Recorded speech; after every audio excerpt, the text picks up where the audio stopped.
Assalamualaikum warahmatullahi wabarakatuh. Innal hamdalillah nahmaduhu wa nasta'inuhu wa nastaghfiruh wa na'udzu billahi min shururi anfusina wa min sayyiati a'malina. Man yahdihillahu fala mudilla lahu wa man yudlil fala hadiya lahu. Asyhadu an la ilaha illallah wahdahu la syarika lahu. Asyhadu anna Muhammadan abduhu wa rasuluh. Qala Allah Ta'ala fi kitabihil karim, ya ayyuhalladzina amanu taqullaha haqqa tuqatih wa la tamutunna illa wa antum muslimun, amma ba'd. Ya ikhwah, kita lanjutkan kajian kita. Kita masuk ke ayat 214. Allah Ta'ala berfirman, A'udzu billahi minasyaitonir rajim. Am hasibatum an tadkhulul jannah walamma ya'tikum mathalul ladzina khalaw min qablikum massathumul ba'sa wadh-dharra wa zulzilu yaqula ar-rasul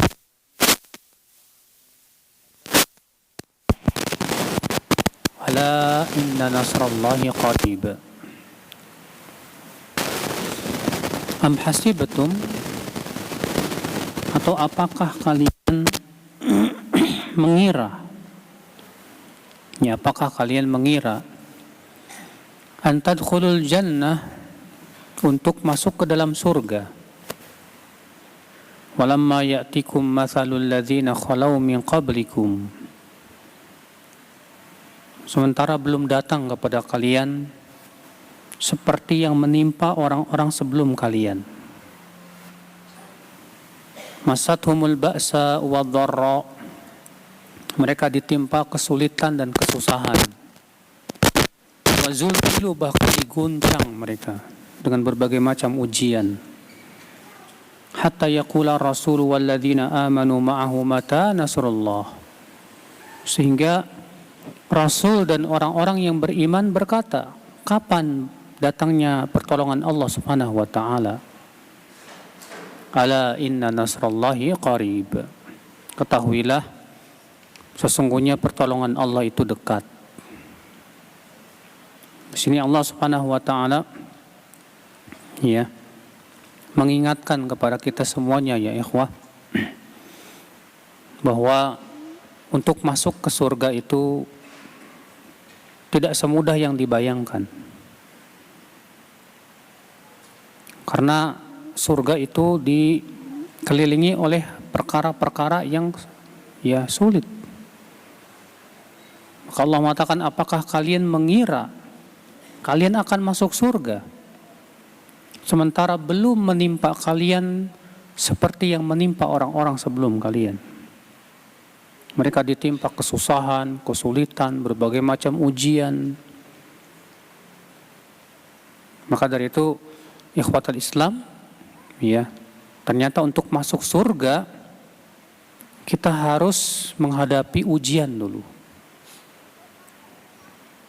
Sebagaimana juga Allah berfirman dalam ayat yang lainnya, am hasibtum an tadkhulul jannah walamma ya'lamillahu alladhina jahadu minkum wa ya'lamas sabirin. Apakah kalian mengira akan masuk surga sementara Allah belum mengetahui di antara kalian, belum tampak kepada kalian, ya bagi Allah Subhanahu wa taala, siapa di antara kalian yang bersungguh-sungguh, ya, dan siapa kalian yang sabar.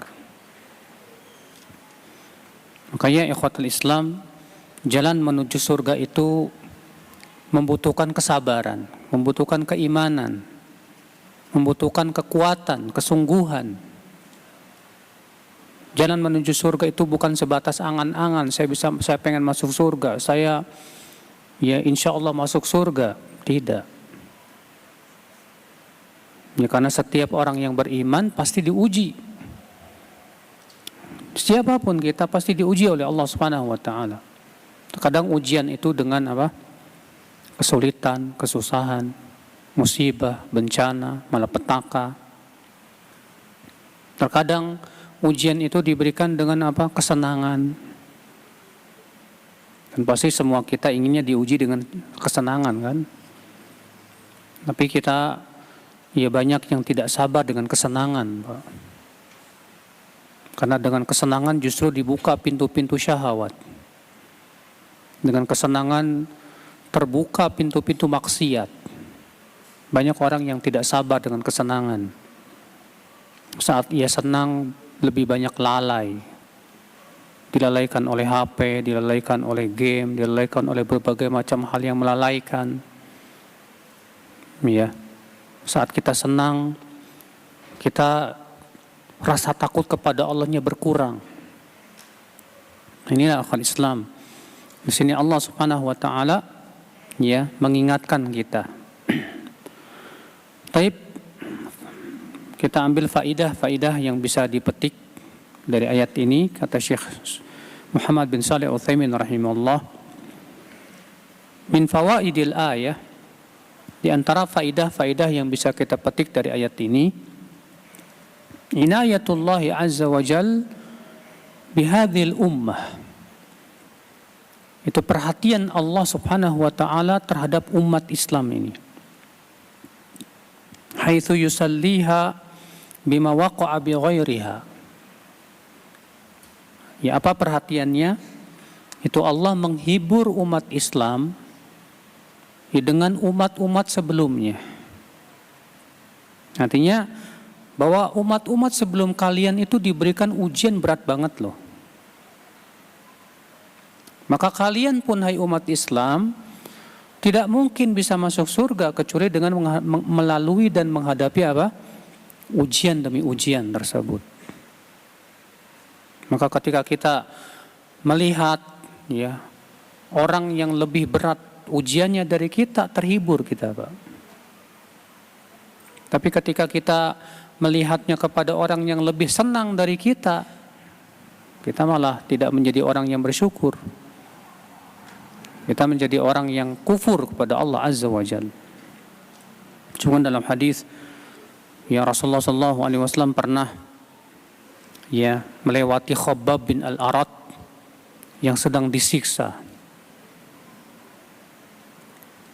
Lalu lewatlah Rasulullah SAW dan Khabbab bin Al-Arat berkata apa? Ya Rasulullah, ala tad'u lana, ala tastansir lana. Kenapa engkau tidak segera berdoa kepada Allah untuk kemenangan kita, wahai Rasulullah? Kenapa engkau tidak segera minta tolong kepada Allah supaya kita dimenangkan? Apa kata Rasulullah SAW?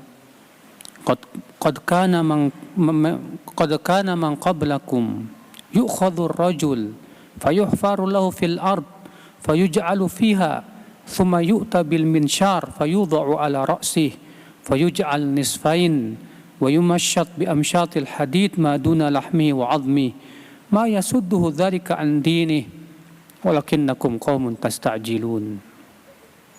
Dahulu kata Rasulullah, ada orang yang dikubur hidup-hidup di dalam tanah. Di antara mereka ada yang digergaji sampai ya jadi belah dua. Di antara mereka ada lagi yang disisir dengan sisir besi ya sampai ke apa? Ke daging dan tulangnya. Tapi itu tidak menghalangi mereka untuk terus berpegang kepada agamanya. Kemudian Rasulullah bersabda, walakinnakum qaumun tasta'jilun. Akan tetapi kalian ini suatu kaum yang tergesa-gesa. Tergesa-gesa, ya pengen cepat menang, pengen cepat melihat hasil, pengen lah ya akhi. Kita bersyukur, alhamdulillah ujian kita nggak seberat mereka gitu, Pak. Iya. Bagaimana kalau kita dikasih oleh Allah ujian pemimpin kayak Fir'aun, Pak? Alhamdulillah pemimpin kita nggak seperti itu. Bagaimana kalau kita diberikan ujian seperti yang menghadapi yang Rasulullah sebutkan dalam hadis tadi? Alhamdulillah tidak seperti itu. Maka kewajiban kita terus sabar untuk terus berpegang kepada agama Allah, kepada sunnah Rasulullah sallallahu alaihi wasallam. Ya. Nah, yaitu ya akhi ya. Sekali lagi terkadang ya ketika diuji dengan kesusahan banyak orang yang sabar, Pak. Tapi ketika diuji dengan kesenangan, banyak orang nggak sabar. Karena kesenangan itu Pak melalaikan banget. Melalaikan, menjadikan seseorang itu terbiasa dengan foya-foya, enak-enakan, nikmat-nikmatan. Akhirnya apa? Kesabarannya jadi pendek. Iya. Wa min fawaidil ayah, di antara faidah ayat ini juga annal iman laisa bitamanni wala bitahalli bal la budda min niyatin salihah wa sabrin ala ma yanaluhul mu'min min adhan fillahi azza wa jal. Bahwa iman bukan sebatas berangan-angan. Iya. Iman tuh bukan sebatas saya berangan-angan pengen masuk surga, udah ya masuk surga begitu mulusnya, enak begitu. Tidak. Akan tetapi iman, kata beliau, membutuhkan niat yang saleh, yang benar, dan kesabaran menghadapi berbagai macam ujian di jalan Allah Subhanahu wa taala. Diuji dengan perintah. Perintah-perintah Allah Subhanahu wa taala banyak ya, tidak disukai oleh hawa nafsu kita ya. Diuji dengan larangan. Diuji dengan berbagai macam ujian. HP antum ujian enggak? HP yang kita miliki ujian tidak, Pak? Wallahi ujian banget. Antum bisa melanglang buana di situ. Habis waktu antum buat main game, buat nonton dan yang lainnya. Wallahi ujian.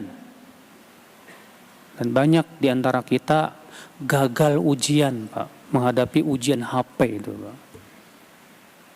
Banyak di antara kita habis waktunya untuk hal-hal yang tidak ada manfaatnya, Pak.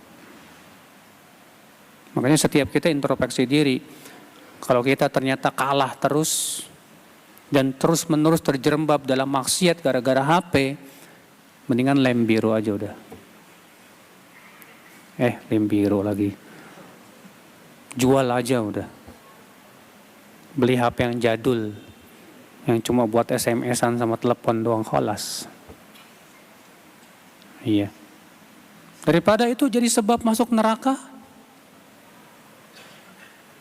Jangan sampai HP itu jadi sebab masuk ke dalam api neraka, ya akhal Islam, azanillahu wa iyyakum.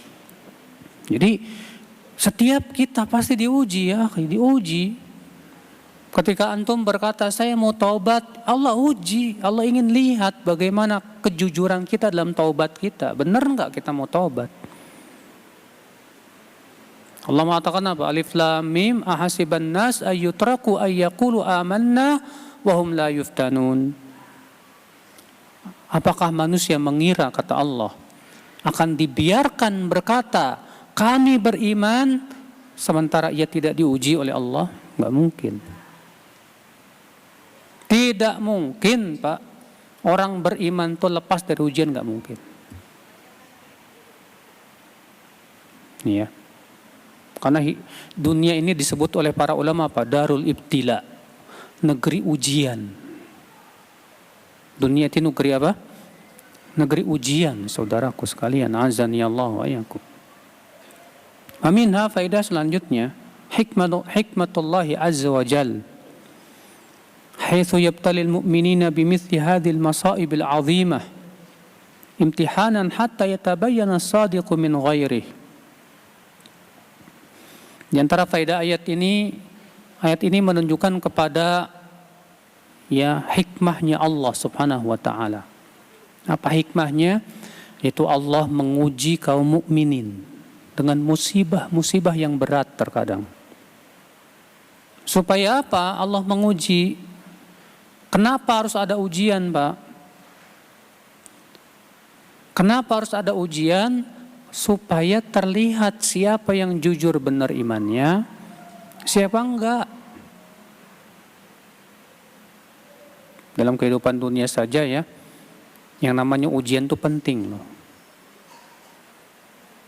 Ya, antum kursus misalnya, kursus setir mobil. Untuk dapat sertifikat, antum harus diuji dulu. Untuk melihat kemampuan antum selama ini sudah bisa menyerap nggak ilmu yang sudah diberikan itu. Ya, diuji antum. Kita juga selama ini nuntut ilmu tentang kesabaran, nuntut ilmu tentang tawakal, nuntut ilmu tentang apa? Ya, tentang pentingnya menyandarkan hati kepada Allah. Namun suatu ketika Allah ingin uji kita. Yang sudah kita pelajari ini benar nggak bisa kita praktekkan akhir dalam kehidupan kita. Ikhwata Islam, azani Allah wa iyyakum. Makanya ujian itu ya fungsinya luar biasa. Dia itu fungsinya menyaring keimanan. Allah ingin memilah dan memilih siapa hamba-hambanya yang berhak mendapat derajat yang tinggi di dalam surganya. Siapa yang hamba-hambanya tidak berhak mendapatkan derajat yang tinggi di dalam surganya. Dan siapa yang berhak masuk ke dalam api neraka. Dengan cara apa? Diuji, Pak. Diuji. Subhanallah. Maka dari itulah ya, yang kita mohon kepada Allah adalah kekuatan, akhi. Makanya Rasulullah SAW doanya apa, Pak? Ya muqallibal qulub, tsabbit qulubana ala dinik. Tsabbit qalbi ala dinik. Wahai yang membolak-balikan hati, tolong kuatkan hatiku di atas agamamu itu. Nabi sering sekali mengucapkan ini, Pak. Setiap kita pasti tidak ingin diuji, pasti siapapun di antara kita tidak ingin diuji. Tapi masalahnya ujian itu harus dan pasti menimpa kita, pasti itu, Pak. Syi'ta am abaita, baik kamu suka, kamu tidak suka, kita tidak suka, yang namanya ujian pasti akan menimpa. Iya. Ikhwatal Islam, azani Allah wa iyyakum. Allah Ta'ala berfirman, وَلَا نَبْلُوَنَّكُمْ حَتَّى نَعْلَمَ الْمُجَاهِدِينَ مِنْكُمْ وَالصَّابِرِينَ وَنَبْلُوَ أَخْبَارَكُمْ. Sungguh benar-benar kami akan uji kalian sampai kami mengetahui di antara kalian yang bersungguh-sungguh, ya, dan bersabar. Subhanallah, ya ikhwatal Islam, azani Allah wa iyyakum. Fala yu'raf zayfudz dhahab illa idza adzabnahu bin nar. Kata beliau, emas, ya, tidak akan diketahui ini emas palsu atau emas asli kecuali dengan cara apa? Dimasukkan ke api. Kalau emas palsu, hancur dia. Kalau emas asli, dengan dimasukkan ke api tambah bagus kelihatan. Maka demikian pula ujian, akhi, yang menimpa mukmin. Dengan adanya ujian ketahuan tuh siapa yang ternyata imannya palsu, Pak. Dan siapa yang imannya memang Masya Allah. Dengan adanya ujian, seorang mukmin yang jujur keimanannya, terlihat keindahan imannya itu, Masya Allah. Dengan kesabarannya dan ketawakalannya kepada Allah Subhanahu wa Ta'ala. Ikhwatul Islam, azani Allah wa iyyakum. Walaupun tentunya ya, ujian itu tidak akan terus-menerus menghampiri apa? Seorang muslim. Ada saat-saatnya diuji, ada saat-saatnya apa? Ya diberikan ya, ujiannya kendor begitu. Ya. Min fawaidil ayah, di antara faedah ayat ini juga, annahu yanbaghi lil insan alla yas'alan nasr illa minal qadir alaih. Bahwa selayaknya kita tidak minta pertolongan kecuali kepada Allah saja, Pak. Jangan minta tolong kepada selain Allah. Minta tolonglah hanya kepada Allah Subhanahu wa Ta'ala. Antum tahu kisah Nabi Yusuf alaihissalatu wassalam?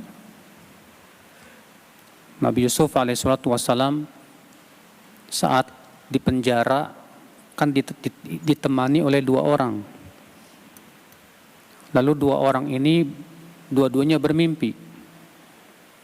Yang satu bermimpi memeras arak, Dan yang satu lagi bermimpi ada roti di kepalanya, lalu kemudian roti itu dimakan burung. Itu dalam surat apa? Surat Yusuf.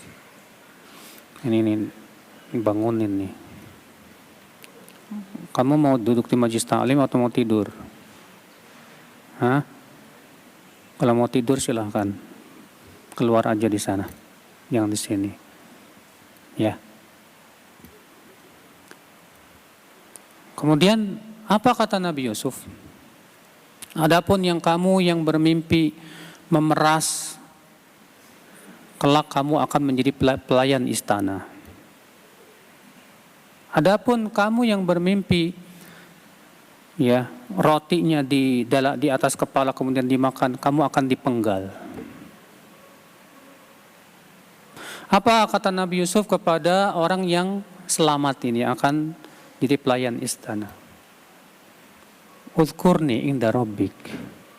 Nanti kalau kamu udah selamat, tolong sebutkan aku di sisi raja ya. Gara-gara ucapan ini apa yang terjadi? Falabitha fis sijni bid'a sinin. Allah perpanjang lagi tinggalnya Nabi Yusuf di mana? Di dalam penjara.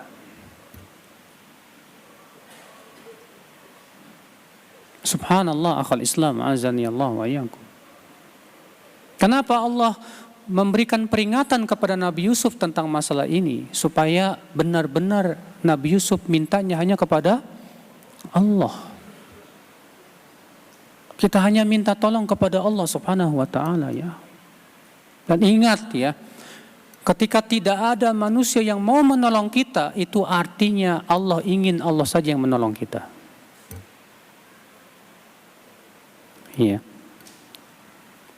Faedah selanjutnya, wa minha annal mu'minina birrusul manahijahum manhajur rusul yaquluna ma qalu.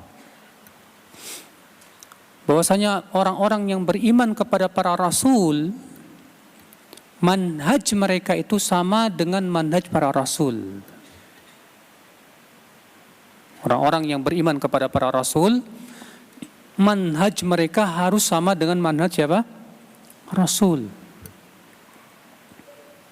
Yaquluna ma qalu, bahkan mereka mengucapkan apa yang diucapkan oleh para rasul.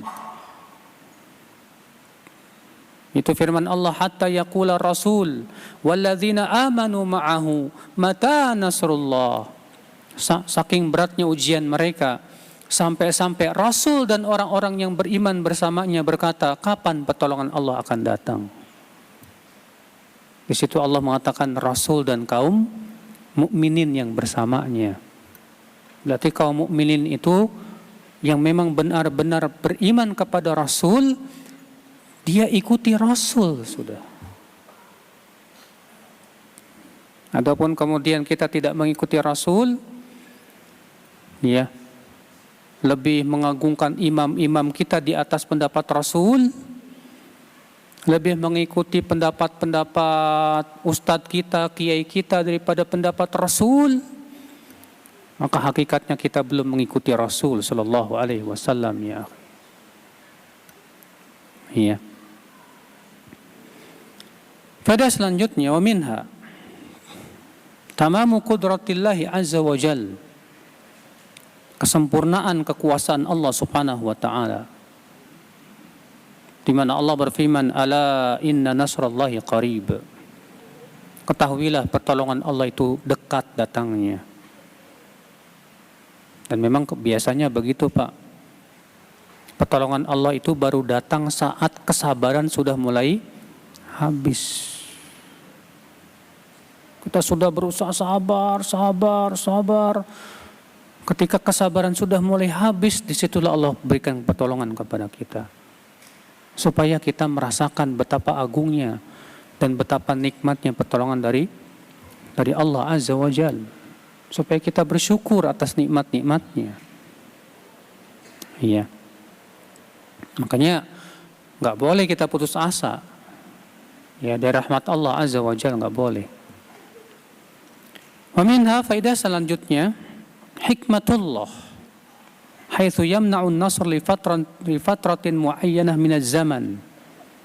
Di antara hikmah Allah, Allah tidak memberikan pertolongan itu dengan serta-merta sekaligus, enggak. Tapi Allah memberikan dulu ujian dan memberikan tenggang, terus diuji. Baru Allah tolong. Kenapa? Pertama, supaya lebih banyak dosa yang diampuni. Yang kedua, supaya lebih tinggi derajatnya di sisi Allah. Dan yang ketiga, supaya lebih menempa keimanannya. Iya.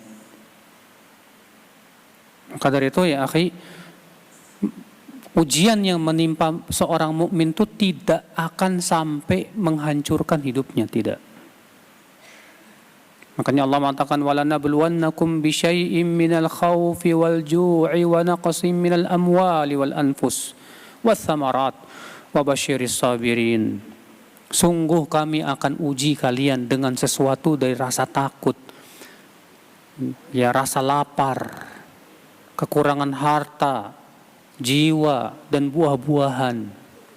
Kata Syekh Abdurrahman As-Sa'di, firman Allah walanabluwannakum bisyai'in, kata-kata syai' di sini memberikan faidah bahwa ujian yang menimpa seorang mukmin itu tidak akan sampai menghancurkan hidupnya. Lalu bagaimana Ustadz kalau ada orang yang ujiannya berat banget? Iya. Ada orang yang ujiannya apa? Berat banget sampai akhirnya dia hancur iman dan agamanya. Ada yang seperti itu, ada Pak. Bukankah Allah tidak akan memberikan beban kecuali sesuai dengan kemampuan hambanya? Jawabnya, Allah akan berikan ujian yang tidak akan menghancurkan hidupnya kalau dia benar-benar kembali kepada Allah. Adapun kalau dia berpaling kepada Allah, bisa jadi Allah berikan azab di dunia sebelum apa? Di akhirat, ya akhi. Makanya lihat para nabi dan rasul dengan beratnya ujian yang menimpa mereka, tapi karena mereka terus minta kepada Allah, ya, terus tawakal kepada Allah, tidak mungkin Allah sia-siakan hamba-hambanya yang bertawakal kepada Allah, enggak mungkin. Yang Allah cuekin siapa? Yang tawakalnya kepada selain Allah. Yang Allah biarkan siapa? Orang-orang yang mereka ternyata suudzon kepada Allah, berburuk sangka kepada Allah. Karena kan Allah mengikuti persangkaan siapa? Hambanya. Ikhwatul Islam, azani Allah wa iyyakum. Wa minha faidah selanjutnya anna sabra 'alal bala' fi dzatillahi 'azza wa jal min asbabi dukhulil jannah. Sabar dalam menghadapi ujian di jalan Allah itu termasuk sebab-sebab masuk surga. Sabar menghadapi ujian di jalan Allah. Ada kan orang diuji di jalan setan, Pak. Tapi banyak ya anehnya orang yang sangat sabar dalam ujian di jalan setan, Pak. Ada nggak? Banyak. Ada orang lagi nyari ilmu kanuragan, ya, harus bertapa di dalam sebuah gua yang angker selama berhari-hari, bahkan 40 hari, makannya sedikit. Sampai dia berani, Pak, bersedia untuk menyusahkan dirinya demi untuk mendapatkan ya ilmu-ilmu yang sesat seperti itu. Kok bisa orang sabar menghadapi ujian di jalan setan?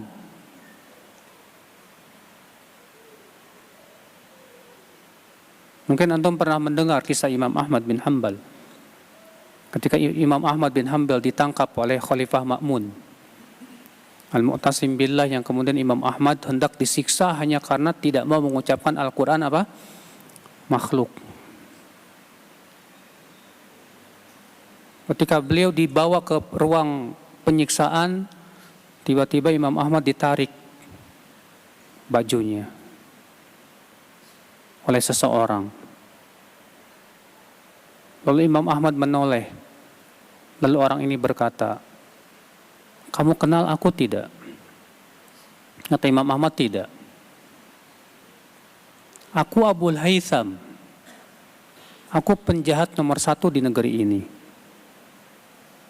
17 tahun aku disiksa untuk meninggalkan kejahatan, tapi aku sabar.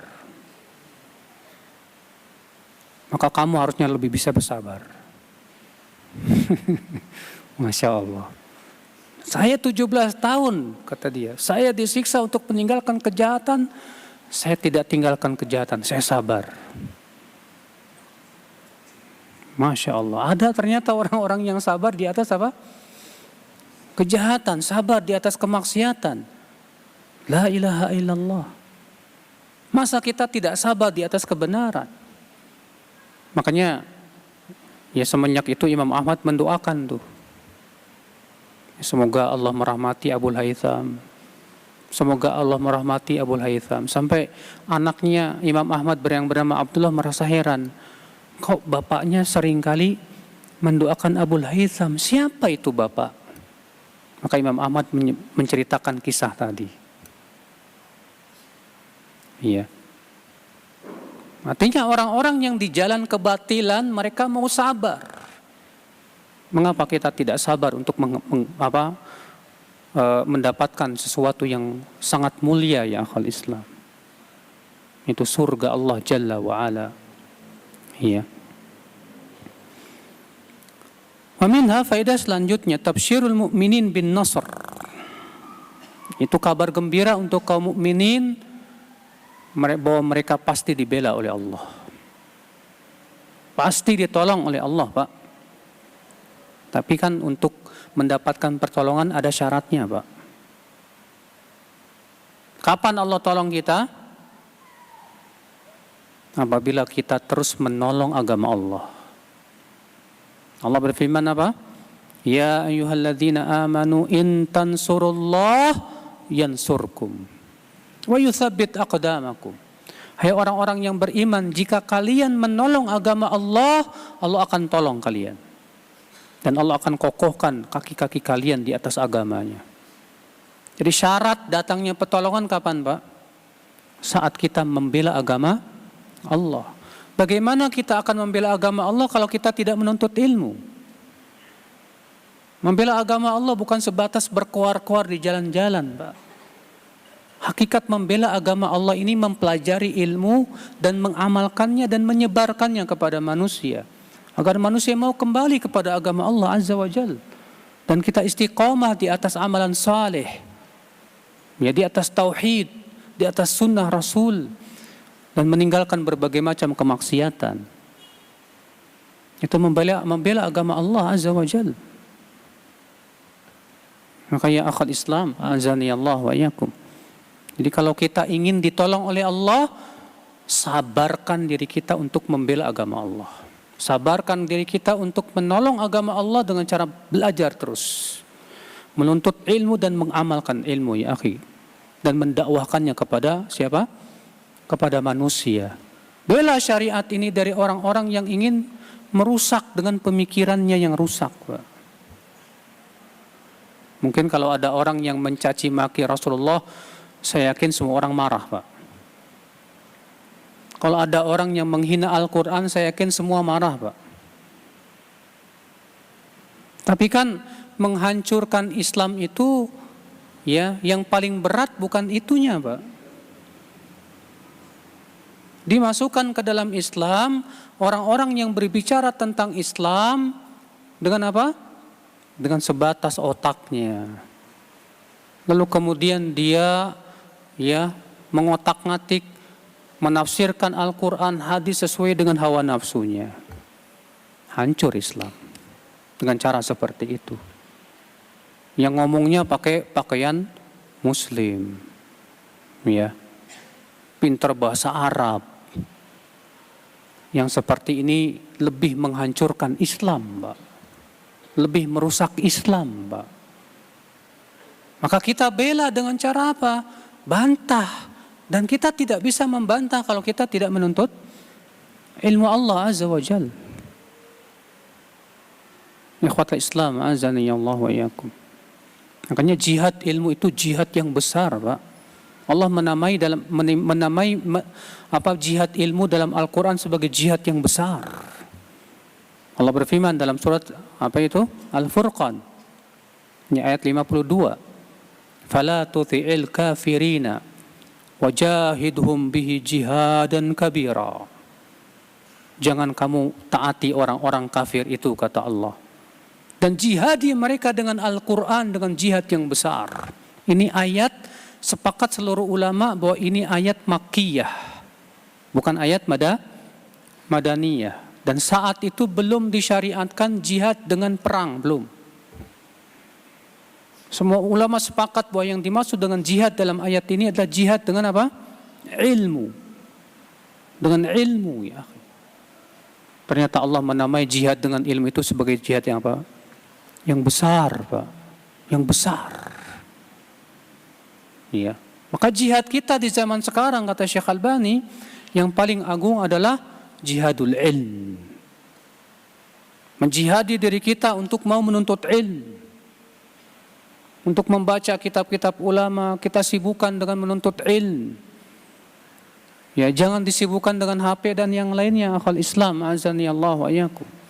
Berusaha kita kuasai kitab-kitab ulama. Berapa banyak kitab-kitab ilmu yang belum kita kuasai, Pak. Sementara kita sibuk mengikuti berita-berita viral. Iya. Faedah selanjutnya, wa minha al-isyarah ila ma ja'a fil hadits sahih huffatil jannatu bil makarih. Ayat ini menunjukkan pembenaran terhadap sebuah hadis yang sahih, yaitu bahwa Nabi SAW bersabda, huffatil jannatu bil makarih, surga dikelilingi oleh yang susah-susah. Maksudnya yang susah-susah itu apa sih? Yang tidak disukai oleh hawa nafsu, Pak. Sebutkan dalam riwayat Nasai, ketika Allah telah menciptakan surga dan neraka, ya, telah menciptakan surga, Allah menyuruh Jibril melihat surga. Kata malaikat Jibril, ya Allah, ya, tidak ada satupun orang yang mendengar tentang surga pasti dia berharap masuk surga, ya Allah. Lalu kemudian Allah, ya, menyelimuti surga dengan perkara-perkara yang sulit. Lalu malaikat Jibril disuruh untuk melihatnya lagi. Maka malaikat Jibril berkata, ya Allah, aku khawatir tidak ada orang yang bisa masuk surga. Kenapa? Karena huffatil jannatu bil makarih. Karena surga itu diliputi oleh perkara-perkara apa? Yang berat, yang susah, yang sulit, yang tidak disukai oleh hawa nafsu. Perintah-perintah Allah rata-rata nggak disukai hawa nafsu, Pak. Coba di Indonesia ini yang sholat dari kaum muslimin berapa, Pak? Banyak orang Islam, KTP-nya Islam nggak sholat, Pak. Nggak sholat. Ya, mendengar adzan boro-boro datang. Ya, bahkan kita punya teman, dia kontraktor, dia bilang, Ustadz, saya punya pekerja kuli bangunan nggak pada sholat, Ustadz. Saya pernah ngancam mereka, kamu kalau nggak sholat saya pecat. Jawabnya apa? Mendingan dipecat, Pak. La ilaha illallah. Iya. Ternyata sholat berat tidak, Pak? Berat, kecuali orang-orang yang diberikan taufik oleh Allah Azza wa Jal. Makanya bersyukur kita semua masih diberikan oleh Allah kemudahan sholat, Pak. Alhamdulillah. Kita masih mau melangkahkan kaki kita untuk ke masjid. Alhamdulillah. Pertahankan ini sampai meninggal dunia, wallah. Karena banyak orang-orang yang tidak diberikan oleh Allah kemudahan itu, Pak. Perintah-perintah Allah itu tidak disukai oleh hawa nafsu kita. Dan larangan-larangan Allah justru lebih disukai oleh syahwat kita. Makanya Rasulullah mengatakan apa? Wa huffatin naru bisyahawat, dan api neraka itu dikelilingi oleh syahwat. Ya, berat memang, Pak. Berarti kalau pengen masuk surga harus sabar mendirikan sholat. Harus sabar meninggalkan maksiat. Ketika kita sholat aja, buat bisa sabar, bisa khusyuk terus, berat nggak, Pak? Berat. Di awal-awal khusyuk, tahu-tahu pikiran kita pergi entah kemana. Ya, Allah musta'an walitiklan. Waminha, faidah selanjutnya. Annahu la wusula ilal kamal illa ba'da tajarru'i ka'sis sabr. Bahwasanya tidak akan mungkin kita sampai kepada kesempurnaan kecuali setelah kita bersabar menghadapi berbagai macam ujian. Baru kita akan sampai kepada apa? Kesempurnaan, akhi. Banyak orang yang ikut perlombaan-perlombaan dunia, Pak, supaya bisa mendapatkan apa? Bisa mendapatkan sabuk, ya, bisa mendapatkan piala, bisa mendapatkan apa? Pujian dan yang lainnya. Ada orang ikut pertandingan tinju, bersedia dia dihajar sama lawannya babak belur, gak masalah. Untuk mendapatkan apa, Pak? Hanya sedikit dunia. Maka kita untuk mendapatkan surga harus mau babak belur juga. Ya. Maka dari itulah ya akhul Islam, azani Allah wa iyyakum, memang ya orang lebih semangat kepada dunia. Kenapa? Terlihat oleh mata masalahnya, Pak. Kenapa banyak orang nggak semangat kepada surga? Nggak kelihatan masalahnya. Surga nggak kelihatan. Bahkan sebagian orang menganggap, itu cuma cerita aja. Itu cuma iming-iming aja itu. Iya. Hanya orang-orang yang beriman saja yang berani bersusah payah untuk meraih apa? Surga Allah Azza wa Jalla. Iya. Baik, kita masuk ke ayat berikutnya. Kemudian Allah Ta'ala berfirman di ayat ke-215.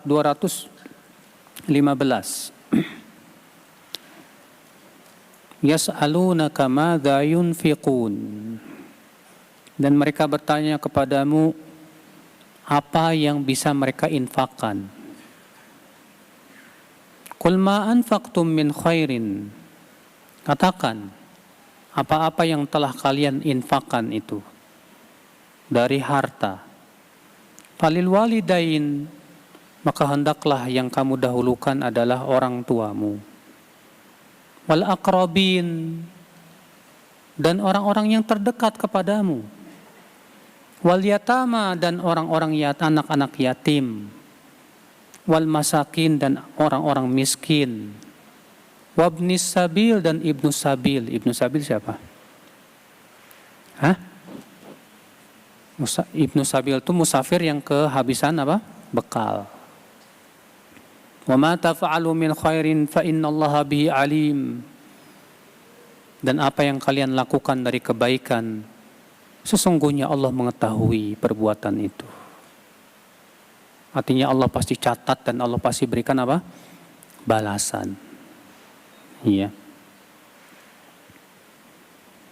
Di sini Allah Subhanahu wa taala menceritakan tentang para sahabat yang bertanya. Allah berfirman, yas'alunaka.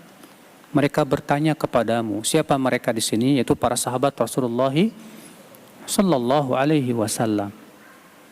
Ya. Madza yunfiqun? Pertanyaan, madza yunfiqun? Ya. Apa yang mereka hendak, kepada siapa yang mereka itu berinfak? Siapa yang berhak, yang paling berhak untuk diberikan apa? Infak. Siapa ya yang paling besar pahalanya ketika kita apa? Berikan infak. Masya Allah, Pak ya. Makanya para sahabat itu selalu bertanya kepada Rasulullah SAW tentang apa? Apa amalan yang paling utama? Apa sih amalan yang paling utama? Kenapa? Karena memang kita beramal tuh memang harus mencari yang paling apa? Yang paling utama. Jangan ngasal, Pak. Ada orang mau infak ngasal, yang penting saya sedekah lah. Jangan ngasal. Yang kita pikirkan gimana sedekah yang kita berikan itu tapi dapat pahala yang besar di sisi Allah Subhanahu wa taala. Ya. Insyaallah kita lanjutkan pada pertemuan yang akan datang karena sudah masuk Isya. Wabillahi taufik. Assalamualaikum warahmatullahi wabarakatuh.